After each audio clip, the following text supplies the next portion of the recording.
تو جب جب کبھی آپ پہاڑ کی چوٹی پر گئے تاکہ اپنے آپ کو گرا دیں، گویا خودکشی کر لیں، تبدّا لہو جبریل، تو جبریل سامنے آ گئے، فقال یا محمد، انہوں نے آ کے کہا محمد انک رسول اللہ حقا، آپ یقیناً اللہ کے رسول ہیں۔ آگے بڑھنے سے پہلے میں یہ بات عرض کر دوں کہ اصل میں جو سوالات میں نے آپ کے سامنے رکھے ہیں، طالب علمانہ سوالات ہیں یہ، ان سوالات پر تو کوئی آدمی چلیے گریز کر لے، آنکھیں بند کر لے، آگے جو کچھ سامنے آنے والا ہے اس کو بس دل تھام کے سنیے، وہ کیا چیز ہے۔ اچھا، اور اس میں رسالت مآب صلی اللہ علیہ وسلم، نبوت، اس کی کیا تصویر سامنے آتی ہے۔ یہ سب واقعہ ہو گیا تو روایت یہ کہتی ہے فرجا بہا ترجف و بوادرہ، یعنی رسول اللہ صلی اللہ علیہ وسلم اس واقعے کے بعد یہ جو کچھ ہوا واپس آئے۔ ظاہر ہے کہ یہ کچھ آیات تھیں، یہ اطلاع آپ کے پاس تھی، اس مرحلے سے آپ گزرے، تو اس سب کے ساتھ آپ واپس آئے۔ ترجف و بوادرہ، اگر آپ لفظی ترجمہ کریں تو یہ ہوگا کہ یہ جو مونڈوں کا گوشت ہے یہ پھڑک رہا تھا، لیکن یہ محاورہ ہے، مطلب یہ ہے کہ لرزتے کانپتے واپس آئے۔ حتیٰ دخل علی خدیجہ، یہاں تک کہ سیدہ کے پاس پہنچ گئے، سیدہ خدیجہ کے پاس۔ فقال زملونی زملونی، رسول اللہ صلی اللہ علیہ وسلم نے آ کر یہ کہا مجھے کچھ اڑا دو، مجھے اڑا دو، یعنی میرے اوپر کوئی چادر ڈال دو۔ فزملوہ، تو وہاں لوگ تھے، انہوں نے آپ کے اوپر چادر ڈال دی۔ حتیٰ ذہب عنہ الرعب، یہاں تک کہ وہ جو خوف کی کیفیت تھی وہ دور ہو گئی۔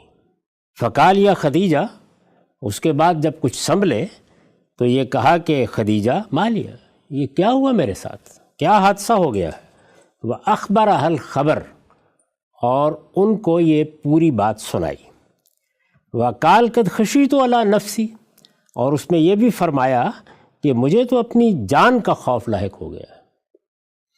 یعنی اس سے اندازہ کر سکتے ہیں کہ کیا صورتحال ہے، کوئی اذعان نہیں، کوئی یقین نہیں، اضطراب کی کیفیت ہے، خوف زدہ ہیں، کانپتے لرزتے ہوئے واپس آئے ہیں۔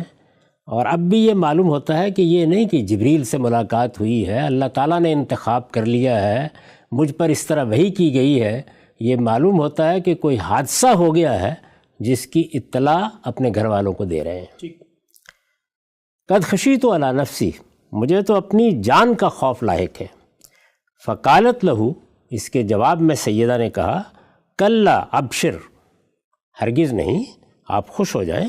فواللہ لا یخزیک اللہ ابدا، بخدا اللہ کبھی آپ کو رسوا نہیں کرے گا۔ انک لتصل الرحم، اس لیے کہ آپ تو صلہ رحمی کرتے ہیں، وتصدق الحدیث، ہمیشہ سچی بات کرتے ہیں، وتحمل الکل، لوگوں کے بوجھ اٹھا لیتے ہیں، وتکری الضیف، اور مہمانوں کی میزبانی کرتے ہیں، مہمان نوازی کرتے ہیں، وتعین علی نوائب الحق، اور جانب حق میں لوگوں کی مدد کرتے ہیں، ان کے کام آتے ہیں۔ ثم انطلقت بہ خدیجہ، پھر رسول اللہ صلی اللہ علیہ وسلم کو ساتھ لے کر خدیجہ گئیں، کہاں گئیں؟ حتیٰ اتت بہ ورقۃ ابن نوفل ابن اسد ابن عبد العزیٰ ابن قصی، یعنی وہ لے کے رسالت مآب صلی اللہ علیہ وسلم کو کن کے پاس گئیں؟ ورقہ بن نوفل کے پاس گئیں، یہ ان کا پورا نام ہے۔ وہ ابن ام خدیجہ اخو ابیہا، یہ ان کے والد کے بھائی کے بیٹے تھے، یعنی کیا ہوئے؟ چچا زاد تھے سیدہ خدیجہ کے، ان کے والد کا نام خویلد ہے، تو یہ ان کے بھائی کے بیٹے تھے، گویا چچا زاد تھے۔ وکان امرن تنصر فی الجاہلیہ، جاہلیت کے زمانے میں عام طور پر عرب مشرکین تھے یا ان میں کچھ دین حنیفی کے پیرو تھے، یہ نصرانی ہو گئے ہوئے تھے۔ وکانہ یکتب الکتاب العربی، اور یہ عربی میں تحریریں لکھتے رہتے تھے۔ فیکتب بالعربیۃ من الانجیل، اور انجیل کا بھی عربی میں ترجمہ کرتے تھے، ماشاء اللہ ون یکتب، جو کچھ اللہ چاہتا اس میں سے۔ وکانہ شیخاً کبیراً قد عمیا، اور یہ بہت بوڑھے تھے، اندھے بھی ہو گئے ہوئے تھے۔ فقالت لہو خدیجہ، تو اب سیدہ نے، ام المومنین نے ان سے کہا ای ابنام اسما من ابن اخیک، ظاہر ہے کہ ان کے چچا زاد ہیں، تو وہ کہتی ہیں کہ آپ ذرا اپنے بھتیجے سے سنیے یہ کیا بیان کر رہے ہیں۔ فقال ورقہ نے کہا ابن اخی ماذا ترى، بھتیجے کیا دیکھا ہے تم نے؟ فاخبرہ النبی صلی اللہ علیہ وسلم ما رأى، نبی صلی اللہ علیہ وسلم نے جو کچھ دیکھا تھا وہ وہاں بھی آپ نے بیان کر دیا۔ فقال ورقہ، اس پر ورقہ نے کہا ھذا الناموس الذی انزل علی موسیٰ، یہ وہی ناموس ہے، جبریل امین کی طرف اشارہ ہے، یہ وہی ناموس ہے جو اس سے پہلے موسیٰ علیہ السلام پر نازل ہوا تھا۔ یا لیتنی فیہا جزا اکون حیا حین یخرجک قومک، اے کاش جس وقت تمہارا یہ زمانہ آئے گا نبوت کا، میں اس وقت جوان ہوتا، میں زندہ ہوتا، جب کہ تمہاری قوم تمہیں نکال دے گی، یعنی وہ اپنے جذبے کا اور اس صورتحال میں اپنی مدد کی خواہش کا اظہار کر رہے ہیں۔ فقال رسول اللہ صلی اللہ علیہ وسلم، اس پر رسول اللہ صلی اللہ علیہ وسلم نے فرمایا ابا مخرجیہم، کیا وہ فی الواقع مجھے نکال دیں گے؟ فقال ورقہ، اس پر ورقہ نے کہا نعم لم یات رجل قط بما جئت بہ الا اوذی، یعنی جو کچھ آپ لے کے آئے ہیں، جس چیز کے حامل بنائے گئے ہیں، اس سے پہلے جو بھی اس کا حامل بنایا گیا اور جو بھی اس طرح کی چیز لے کر آیا اس کی دشمنی ہی کی گئی ہے، تو آپ کے ساتھ بھی یہی ہوگا۔ وَإِن يُدْرِكْنِي قَوْمُكَ أَنْصُرُكَ نَصْرًا مُعَزَّرًا، اگر مجھے اللہ نے توفیق دی، میں اس وقت ہوا تو میں آپ کی بھرپور مدد کروں گا۔ ثُمَّ لَمْ يَنْشَبْ وَرَقَةٌ أَن تُوَفِّيَ، اس کے بعد زیادہ دن نہیں گزرے کہ ورقہ کی وفات ہو گئی، وَفَطَرَ الْوَحْيُ، اور وحی کے سلسلے میں بھی انقطاع آ گیا۔ بدء الوحی میں امام بخاری نے اتنی ہی روایت بیان کی۔ اب اس کے بعد دیکھیے اس روایت میں جو اضافہ ہے وہ کیا ہے، وَفَطَرَ الْوَحْيُ فَطْرَةً، یعنی اس کے بعد وحی کا سلسلہ رک گیا کچھ دیر کے لیے، حتیٰ حضر النبی صلی اللہ علیہ وسلم فیما بلغنا حزنا غدا منہ مرارا کہ یتردد من رؤوس شواہق الجبال، یعنی یہ ذرا آپ سنیے کیا بیان ہو رہا ہے۔ وحی کا سلسلہ رک گیا یہاں تک کہ نبی صلی اللہ علیہ وسلم سخت غم زدہ ہو گئے۔ اب اس میں یہ کہتے ہیں فیما بلغنا، یعنی یہ جو روایت ہے اس کے درمیان میں یہ اپنے اب بلاغات بیان کر رہے ہیں، ان کو بلاغات ظہری کہتے ہیں، یعنی ان باتوں میں جو ہم کو پہنچی ہیں۔ یہ ان کا عام طریقہ ہے کہ روایت بیان کرتے ہوئے درمیان میں ایک بات ڈال دیں گے اور یہ کہیں گے کہ یہ ہم کو پہنچی ہے، ان پر ہم بعد میں تبصرہ کریں گے۔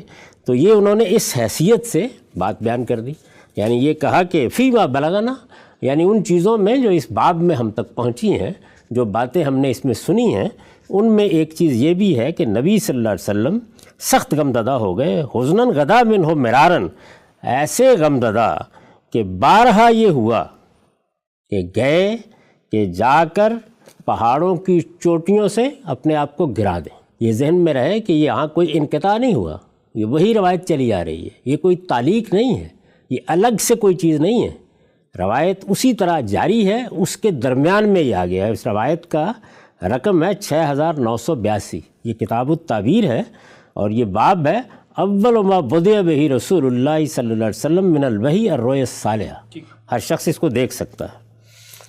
تو یہ فرماتے ہیں کہ ایسے غمزدہ ہو گئے کہ غدا منہ مرارن، بارہا یہ ہوا کہ یتردد من رؤوس شواہق الجبال، کہ اپنے آپ کو پہاڑوں کی چوٹیوں سے گرا دیں۔ فَكُلَّمَا أَوْفَى بِذِرْوَةِ جَبَلٍ لَكَيْ يُلْقِيَ مِنْهُ نَفْسَهْ، تو جب جب کبھی آپ پہاڑ کی چوٹی پر گئے تاکہ اپنے آپ کو گرا دیں، گویا خودکشی کر لیں، تبدّا لہو جبریل، تو جبریل سامنے آ گئے۔ فقال یا محمد، انہوں نے آ کے کہا محمد انک رسول اللہ حقا، آپ یقیناً اللہ کے رسول ہیں۔ یعنی یہ بات تو پہلے دن ہی کہنی تھی، پہلے دن ہی اطمینان دلانا تھا، اس میں یہ نوبت کیوں آئی؟ فَيَسْكُرُ لِذَلِكَ جَاشُ، اب جب جبریل آتے آ کر یہ کہتے تو اس سے کچھ قرار آ جاتا، وَتَقِرُّ نَفْسُ، کچھ تسلی ہو جاتی، فَيَرْجِعُ، پھر لوٹ آتے۔ فَإِذَا طَالَتْ عَلَيْهِ فَتْرَةُ الْوَحْيِ، پھر جب وحی میں انقطاع کا یہ سلسلہ لمبا ہو جاتا، غدا لمثل ذلك، تو ایسے ہی جاتے اور اسی طرح اپنے آپ کو پہاڑ کی چوٹی سے گرانا چاہتے۔ فَإِذَا أَوْفَى بِذِرْوَةِ جَبَلٍ، جب پہاڑ کی چوٹی پر چڑھ جاتے، تبدّا لہو جبریل فقال لہو مثل ذلك، تو جبریل ظاہر ہوتے اور اسی طرح سے تسلی دیتے۔ روایت یہاں ختم ہو جاتی ہے۔ اب آپ یہ دیکھیے کہ یہ کیا چیز ہے، یعنی پہلے تو یہ کہ رسالت میں آپ صلی اللہ علیہ وسلم جس طریقے سے گھر واپس آئے ہیں، جس اضطراب میں آئے ہیں، جس طرح کی بے یقینی کی کیفیت میں آئے ہیں، جس طرح سے کانپتے ہوئے آپ نے آ کر کہا ہے کہ مجھے کوئی کمبل یا کوئی چادر اڑا دو، جس طریقے سے جب یہ کیفیت دور ہوئی ہے تو اپنے اضطراب کا اظہار کیا ہے کہ یہ مجھے ہو کیا ہے، کیا حادثہ ہوا میرے ساتھ، یعنی کوئی اطمینان نہیں، کوئی دل کی تسلی نہیں ہے، کوئی اذعان نہیں ہے۔ وہاں آپ نے دیکھا کہ سیدنا موسیٰ علیہ السلام کے ساتھ کیا ہوا ہے، ابھی میں آپ کو بتاتا ہوں کہ ان کا رد عمل کیا ہے۔ اچھا، یعنی اس سے پہلے میں نے آپ کے سامنے وہ مقامات رکھے ہیں کہ وہی آئی کیسے، انہیں پیغمبر بنایا کس طریقے سے گیا، اس موقع پر گفتگو کیا ہوئی، پھر آپ کو یہ بتایا پہلی وحی کیا کی گئی، یعنی کیا ہدایات دی گئیں، وہ کتنی فطری ہدایات ہیں۔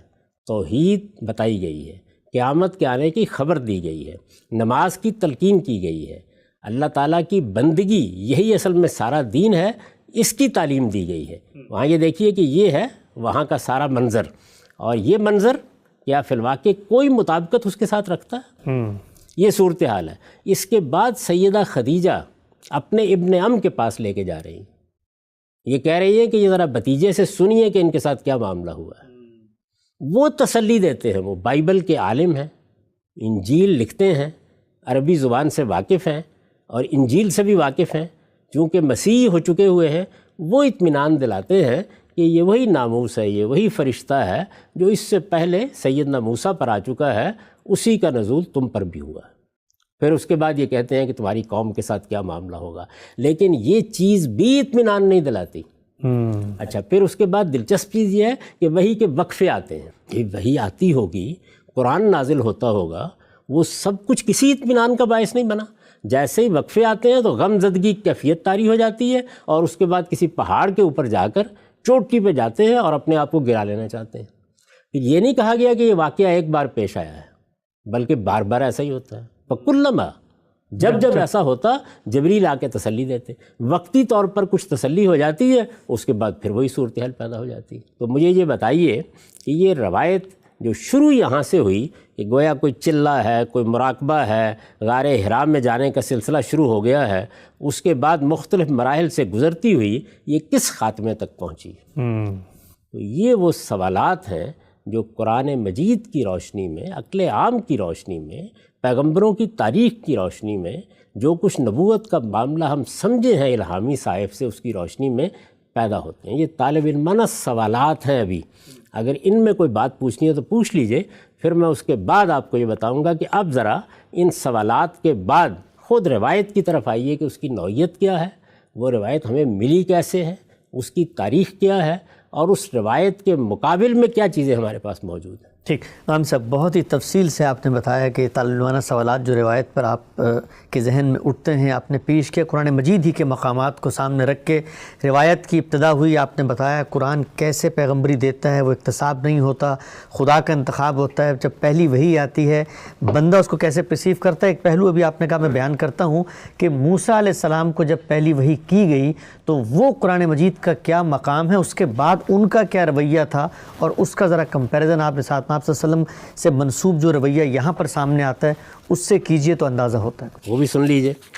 یعنی آپ نے پہلے دیکھا کہ وہ شان کیا تھی، وہ ہدایات کیا تھی، اللہ تعالیٰ نے کس طرح ان کو تسلی دلائی، یہاں تک کہ سانپ سے ڈر گئے۔ ظاہر ہے سانپ سے تو ہر انسان بشری تقاضوں کی بنیاد پر ڈرے گا، لیکن اس موقع پر بھی کیا کہا، فرمایا یہ کہ میرے حضور میں پیغمبر ڈرا نہیں کرتے۔ اور یہاں اس روایت سے جو تصویر آتی ہے وہ یہ ہے کہ پیغمبر ڈرتا ہوا، کانپتا ہوا واپس آیا ہے۔ ٹھیک، اپنی اہلیہ سے کہتا ہے مجھے کوئی کمبل اڑا دو، یہ کہتا ہے مجھے اپنی جان کا خطرہ لاحق ہو گیا ہے۔ یہ خدا کی بارگاہ سے، یہ فرشتے سے ملاقات کے بعد واپسی کی تصویر ہے۔ اور یہاں دیکھیے یہ ہوا، یہ پیچھے جو کچھ آپ سن چکے جی، اس کے بعد یہ بیان کیا گیا کہ ان کو وہ معجزات دیے گئے۔ پھر یہ مشن کیا ہے، کہاں جانا ہے، یعنی یہ کتنے فطری واقعات ہیں۔ اذهب الى فرعون انه طغى، یہ سورہ طٰہٰ وہی 24 سے آیات شروع ہوتی ہیں۔ اذهب الى فرعون انه طغى قال رب اشرح لي صدري ويسر لي امري واحلل عقدة من لساني يفقهوا قولي واجعل لي وزيرا من اهلي هارون اخي اشدد به ازري واشركه في امري كي نسبحك كثيرا ونذكرك كثيرا انك كنت بنا بصيرا قال لقد اوتيت سؤلك يا موسى۔ سبحان اللہ، کیا شان ہے اس کلام کی۔ اب ذرا ترجمہ سنیے. اچھا اب فرعون کے پاس جاؤ، وہ بہت سرکش ہو گیا. یعنی مشن سونپ دیا گیا، بتایا گیا کیا کرنا ہے. جواب کیا ہے؟ یہ کہ کانپتے ہوئے اپنی اہلیہ کے پاس آ گئے، دشت و بیابان میں خوف زدہ ہو گئے. آ کے یہ بتایا کہ میری جان کا خطرہ مجھے لاحق ہو گیا ہے. آپ دیکھیے موسیٰ علیہ السلام کیا جواب دیتے ہیں. موسیٰ نے عرض کیا پروردگار تو میرا سینہ کھول دے اور میرے کام کو میرے لیے آسان بنا دے اور میری زبان کی گرہ سلجھا دے کہ لوگ میری بات کو سمجھیں، اور میرے خاندان سے تو میرے لیے ایک وزیر مقرر کر دے، ہارون کو جو میرا بھائی ہے اس کے ذریعے سے تو میری کمر کو مضبوط کر اور اس کو میری ذمہ داری میں شریک بنا دے. اور اب سنیے کہ ہم زیادہ سے زیادہ تیری تسبیح و تقدیس کریں اور زیادہ سے زیادہ تیرا چرچا پھیلائیں. بے شک تو برابر ہمارے حال پر نگران رہا ہے. فرمایا تمہاری درخواست منظور ہوئی ہے موسیٰ. سبحان اللہ. یہ شان ہے، پیغمبری ایسے ملتی ہے اور پیغمبر اس کو اس طرح سے لیتے ہیں، اور یہ دعوت ہوتی ہے، اس طرح مشن سپورٹ کیا جاتا ہے. یہ تصویر قرآن مجید نے اس تفصیل کے ساتھ کیوں رکھی ہے ہمارے سامنے؟ اس لیے رکھی ہے تاکہ ہم یہ پہچان سکیں کہ پیغمبروں کا معاملہ کسی حکیم کا، کسی فلسفی کا نہیں ہوتا.